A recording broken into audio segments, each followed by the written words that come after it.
Chris Miller. I'm the director of Smurfs.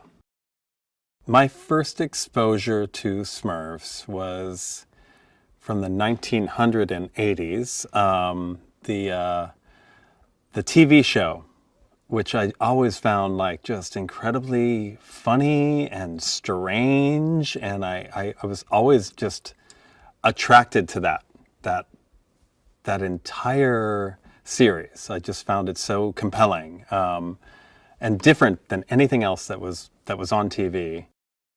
There was an opportunity here to use the original Peyo comics as a blueprint and making it contemporary for an audience today. You know, something that you could feel like you could reach into, that you could touch, that you could smell. That I felt like that was long overdue and a real opportunity. Life is good in Smurf Village, right? Every day is a gift. It's utopian. It's beautiful. You start your day with maybe some calisthenics and a song. Everyone has their thing. You're very safe and protected in this world, somewhere in the woods in Belgium, right? It's a secret location. And all of that gets taken away when the evil arch enemies of the Smurfs find out their location. They abduct Papa Smurf. They take him away, the patriarch, right? And the movie really essentially, from that point on, it's a rescue mission. It's like they have to leave the safe confines of Smurf Village and head out across the world, across dimensions, in order to find their Papa and bring him back home safely.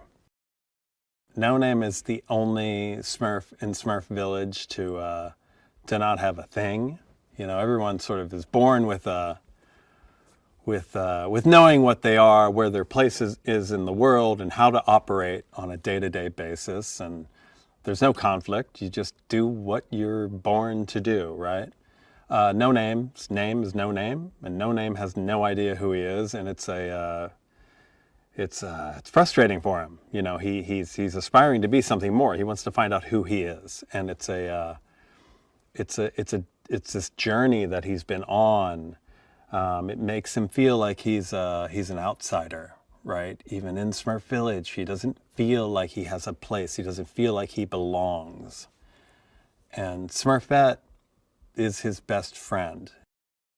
Rihanna's involvement in this film as Smurfette, it's everything. She came in just like open heart, open mind, and also a history with Smurfs. Growing up in Barbados, I think she had one channel. Like there was one channel on the TV there, and it only played Smurfs. That 80s, that Hanna-Barbera 80s Smurfs show, right? And so she grew up with it. And this is what I will say about her. Like, she knows more about Smurfs than anyone I will ever know. It's very meaningful to her past. She's so singular in her vision, in her messaging, with her voice. She's an incredible artist, and she can take anything, right, and just make it her own. And you know, she's insistent on making it her own. And that's what gives her just such a strong individual style and take, you know. I suspect she's a bit of a perfectionist when it comes to that, you know, and really, really dials in on every note and every beat and every bit of expression, right? She zeroes in on it, but at the same time, when she creates something, it's free form and free thinking, and it's liberated, and what she's bringing to the film, what she's created musically is exceptional. You know, it's singular. It's her voice. John Goodman as Papa Smurf to me is a blessing and a half. It just feels so right.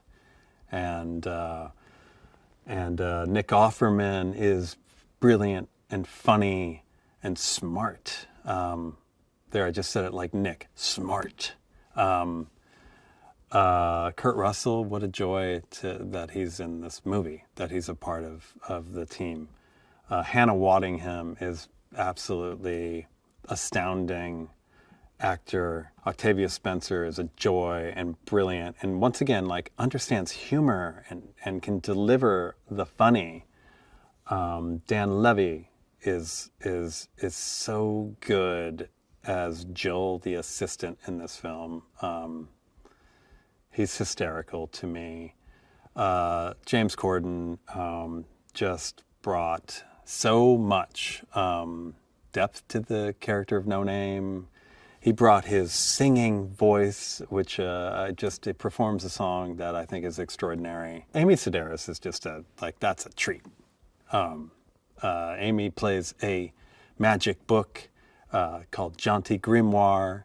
She is effervescent and bouncy and just nutty enough and wonderfully off her rocker like Amy is, and I mean that in the best possible way. Amy's brilliant.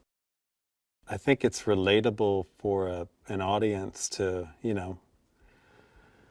watch these little critters heading out into a giant world that at times is dangerous, or it's unpredictable, or you're sort of jumping into the void, where anything can happen.